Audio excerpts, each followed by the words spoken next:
Shri Gurubhyo Namaha children, I welcome you all to our online English class.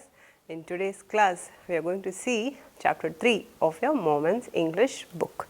ISWARAN, the story teller, written by R.K. Lakshman. R.K. Lakshman is a famous cartoonist, illustrator and a writer. And you must all be knowing R.K. Narayan. Yes or no children? He is the brother of R.K. Lakshman. And R.K. Lakshman has received many awards children like Padma Bhushan, Padma Vibhushan, etc. And he has also drawn his cartoons for the famous book The Malgudi Days.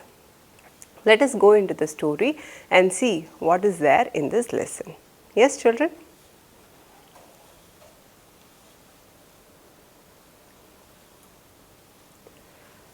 The story was narrated to Ganesh by a young man. So, this story is about a story which is being narrated to some other person. Okay children? The story was narrated to Ganesh by a young man, Mahendra by name. So, this lesson is about a story which is being narrated to Ganesh by Mahendra. Okay? He was a junior supervisor in a firm which offered on hire supervisors at various types of construction sites. So, who is this Mahendra? Mahendra was a junior supervisor and he was in charge of giving people, okay, he was in charge of the manpower at the construction sites. Mahendra's job was to keep an eye on the activities at the work site. So, he was a supervisor. You know what is the function of a supervisor? Yes or no children? He has to manage what people has to do, what work and distribute the work among the people. He had to keep moving from place to place every now and then as ordered by his head office. From a coal mining area to a railway bridge construction site. From there, after a few months to a chemical plant which was coming up somewhere. So, he didn't have a permanent place of work. So, he was shifted from one place to another depending upon his work. So, here we can see he was moved from coal mining area to railway bridge construction site and to another site where the chemical plant was coming. So, his job was to move from place to place. Okay, it varied from time to time.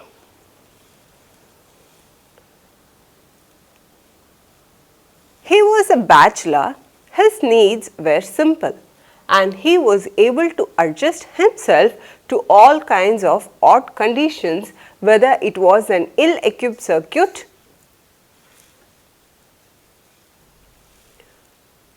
house or a makeshift canvas tent in the middle of a stone quarry. Okay, he was a bachelor, which means he was not married yet. So, and he was also a type of person who could adjust to any kind of situations and conditions. So, odd conditions means what? Which is not favorable to live. So, he adjusted himself and he was able to sustain his life wherever it was possible.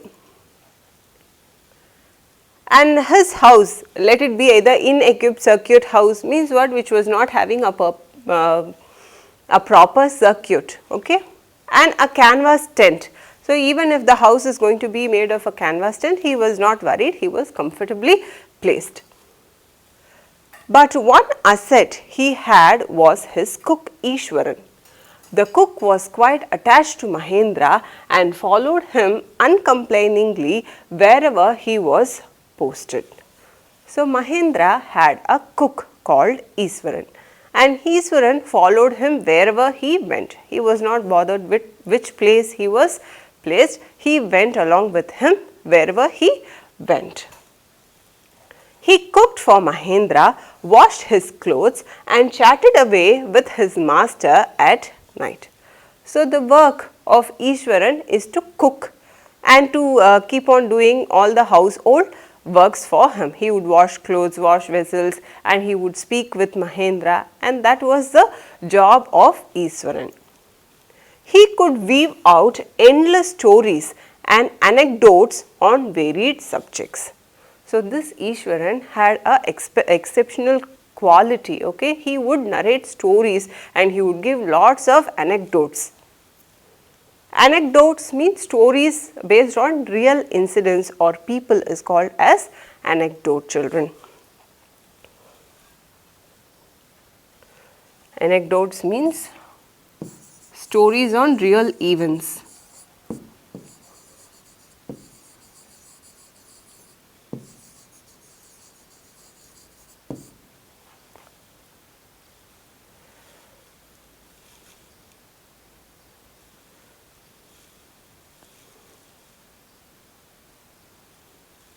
Ishwaran also had an amazing capacity to produce vegetables and cooking ingredients seemingly out of nowhere in the middle of a desolate landscape with no shops visible for miles around. So, Ishwaran was an extremely capable person. Okay, he would conjure dishes out of nowhere. Okay, he would make sweet dishes, he would make variety of dishes even if the place is so desolate. Desolate means barren or something which is unused for a long amount of time, or uninhabited place is called as a desolate place. So, even on such conditions, Ishwaran was able to cook delicious meals for Mahendra. He would miraculously conjure up the most delicious dishes made with fresh vegetables within an hour of arriving at the zinc sheet shelter at the new workplace. So, wherever you take Ishwaran with, okay, within an hour, if you give him an hour, he would cook a sumptuous and delicious meal for Mahendra. Mahendra would be up early in the morning and leave for work after breakfast, carrying some prepared food with him. So, Mahendra would go for work and Ishwaran would get up early. He would wake up early and he would prepare breakfast and lunch and everything. He would pack it for Mahendra and send him to the office.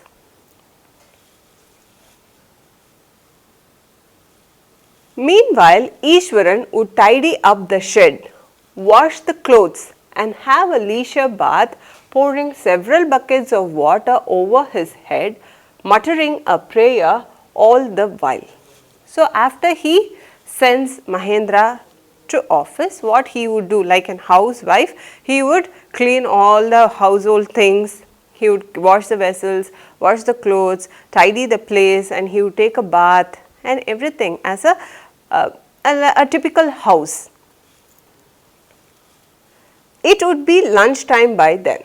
After eating, he would read for a while before dozing off. The book was usually some popular Tamil thriller running to hundreds of pages. So, at the afternoon, he would have his lunch and he would lie down to read some books, and it would be usually Tamil thriller books. Before dozing off means before he could go to sleep, he would read some Tamil books. Its imaginative descriptions and narrative flourishes would hold Ishwaran in thrall. So, Tamil thriller, I told you the thriller stories would keep you captivated, it would gain all your attention. Yes or no, children? The description in the story would be so dramatic that it would captivate the person who is reading it. Similarly, this man Ishwaran would also be in thrall. Be in thrall means what? Hold attention.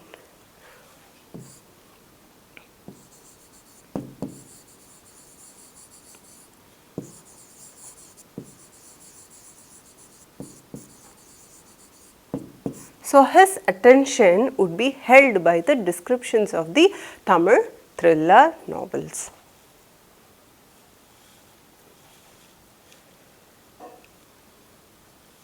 His own descriptions were greatly influenced by the Tamil authors that he read. When he was narrating even the smallest of incidents, he would try to work in suspense and a surprise ending into the account. So, he was interested in reading Tamil thrillers. Why? Because of the narrative descriptions. Okay, this Ishwaran also had the capacity to narrate an incident in a dramatic way. Okay, we can understand that he has gained all this talents from the books. Okay, he continuously reads books and those thoughts are imbibed in him. And when he narrates the story, he also follows the same thing. He would add suspense, surprise, all dramatic things he would include when he says a story. For example, instead of saying that he had come across an uprooted tree on the highway, he would say, with eyebrows suitably arched and hands held out in a dramatic gesture, "The road was deserted and I was all alone." So this is how the narrating capacity of Ishwaran was. This is one such incident. Okay, when Ishwaran comes across an uprooted tree, okay, a cut down tree or an uprooted tree, he would not come straight away and say, "I saw an uprooted tree."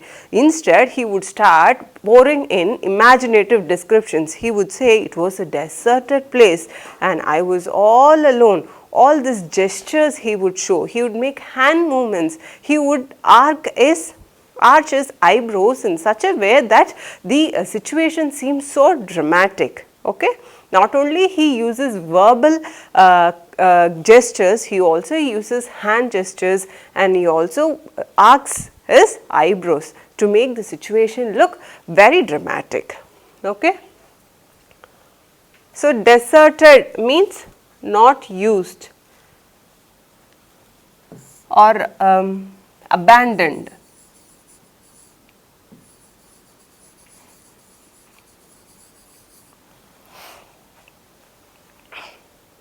Yes, children?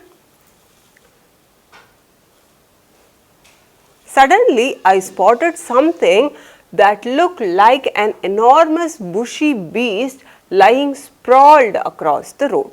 So, he would describe the tree, okay, an uprooted tree like this. It was deserted. When I came, there was a very big bushy beast which was sprawling. Sprawling means what? Stretched out, okay, with hands and legs stretched out and lying in a random manner is called as sprawled. So, he would use that word for a tree. He would say the bushy beast was sprawling on the road.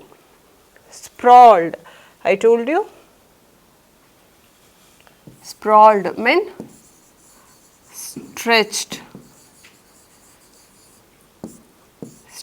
out is called as sprawled.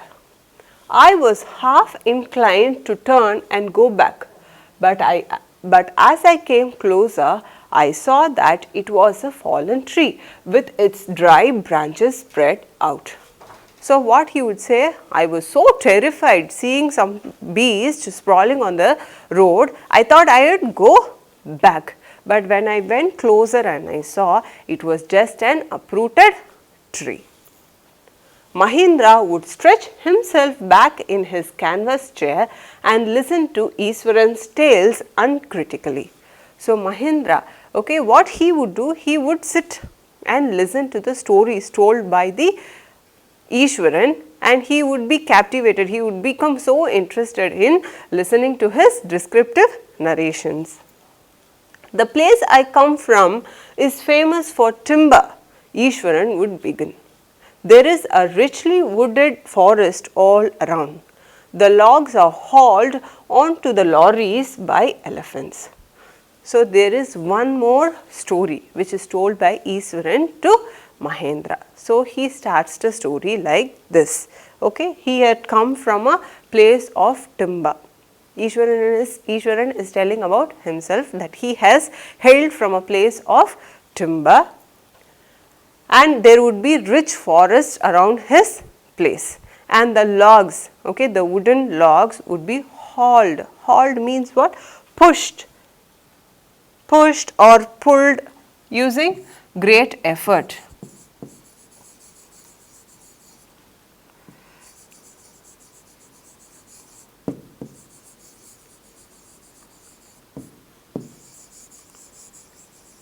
Okay, pushing something or pulling out something with effort is called as hauled. So, logs would be too heavy, it has to be hauled using elephants. So, this is how he is starting the introduction of his story.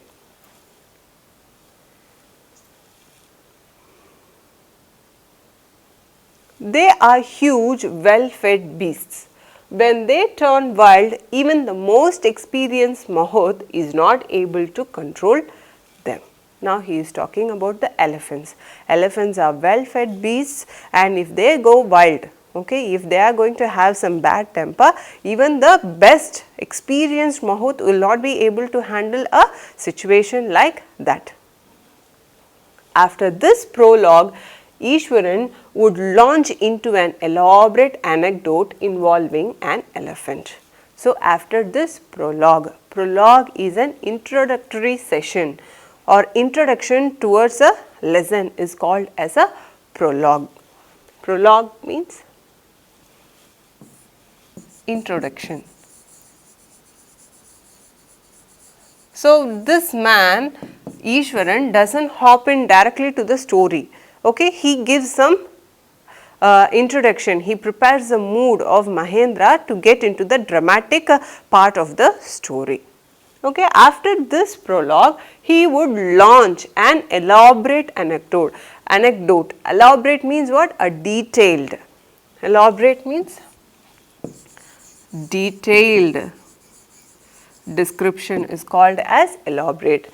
Anecdote, I already told you, anecdote means story on real events or incidents or people is called as anecdote involving an elephant. So, this story is about an elephant.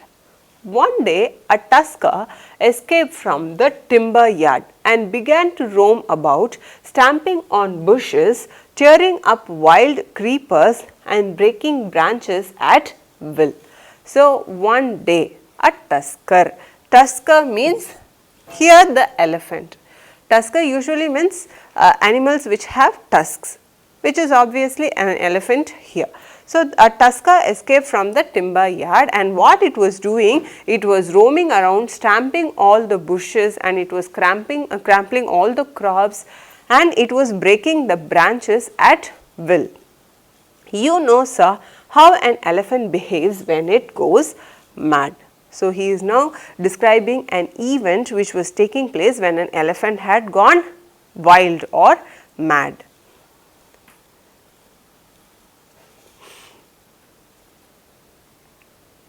Ishwaran would get so caught up in the excitement of his own story that he would get up from the floor and jump about, stamping his feet in emulation of the mad elephant.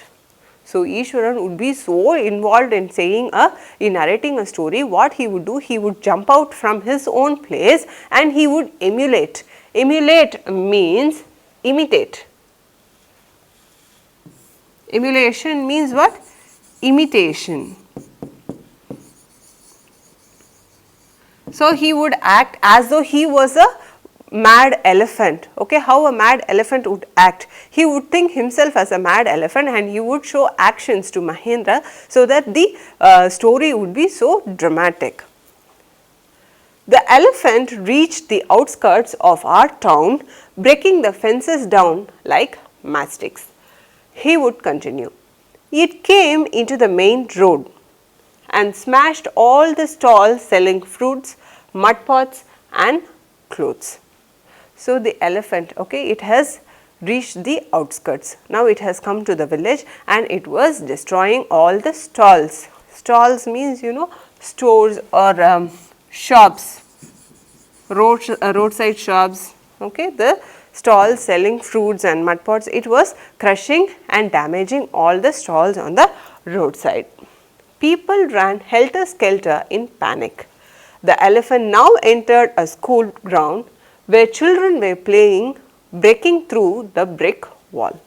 Now, after damaging everything, the elephant has now come into the school ground, okay, where the children were playing. How did it enter the school ground? It broke the brick wall, okay, it damaged the wall and it entered into the school.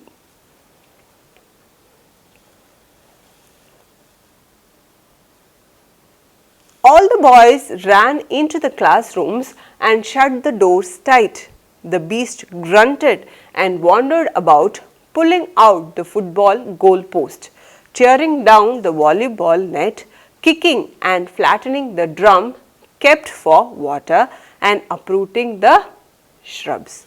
The boys who were all playing, they ran into the classroom and they shut the door to prevent themselves from being attacked by the elephant. And meanwhile, this elephant was damaging all the stuffs in the school. Okay, it pulled the football goal post, and it also tore down the volleyball net, and it also crushed the drum for which was placed for water, and it was also uprooting some shrubs. Meanwhile, all the teachers had climbed up to the terrace of the school building.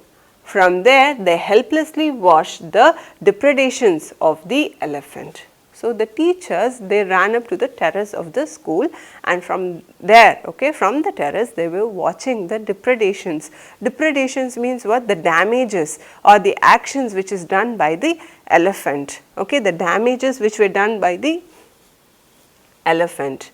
They had no other go, okay, they cannot come and fight back an elephant. They had no other choice except to sit and watch what was happening. Depredations means what? Damage. There was not a soul below on the ground. The streets were empty, as if the inhabitants of the entire town had suddenly disappeared. And it is an elephant. It is a huge beast, okay. Nobody can easily go and fight with a beast. So, people had no other go except to run out, okay, from the place and find themselves a safe place to stay. The inhabitants means the people, okay. The city, the town, as though it looked as though the people had disappeared. Nobody lived in the town. It looked as though nobody had lived in the town. It was empty because the elephant was attacking everyone it saw. I was studying in the junior class at that time and was watching the whole drama from the rooftop. So, I was studying junior class. So, here I is ISWARAN.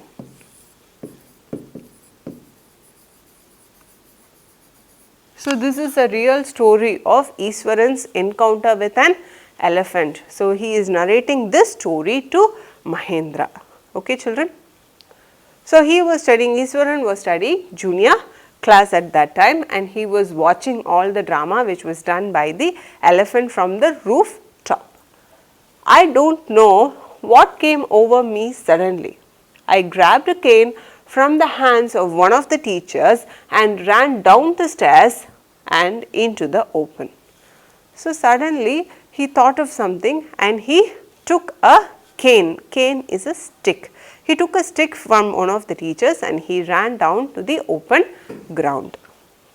The elephant grunted and menacingly swung a branch of a tree which it held in its trunk. So, the elephant grunted. Grunted means what? It gave a huge loud cry, okay? It shouted. It grunted and menacingly swung. Menacingly swung means what? For threatening purpose. Menacingly means what? Doing something for damaging or threatening.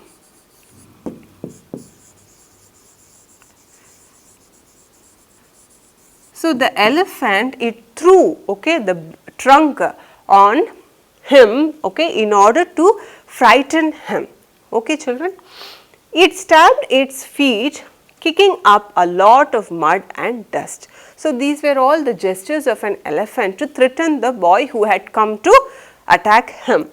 It looked frightening, but I moved slowly towards it with the stick in hand.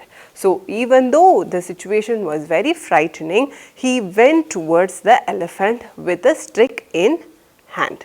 I hope you would have enjoyed this part of the story, and we are going to continue the next part of the story in another session. Okay, children, let us find out what is happening.